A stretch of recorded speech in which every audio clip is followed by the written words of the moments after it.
morning guys, have a nice day. Dito tayo ngayon sa Malolos, Bulacan, naka-duty sa MRT. Maganda to guys pag naayos na,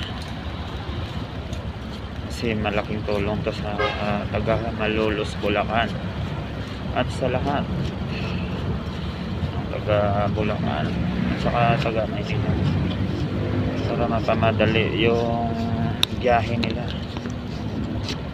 Yung tulong to guys sa next generation. Sarap na ng buhay nila dito guys. Ganito na to, malapit na pala matapos to. Naro-roping ako ngayon guys. Roping ako habang nakamotor kasi medyo malayo-layo din to. Tingnan nyo guys, mahaba to.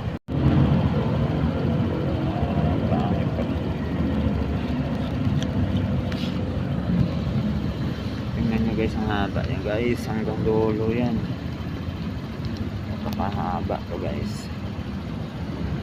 One day ako ngayon naka-duty dito. Bali, tatlo kami yung bantay dito. Yung isa na sa gitna, dolo by dolo kami, yung isa sa dolo rin. So baka malusutan ng mga magnanakaw ba dito.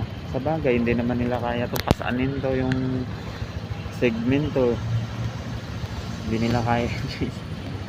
Kahit mag 20 sila yan, hindi nila kakayanin yan. Ayun guys, yan yung ginagawang ginagawang LRT. Yan, mga tunnel, mga tulay, yan, mga railway. Japan ang gumagawa to guys. Yes.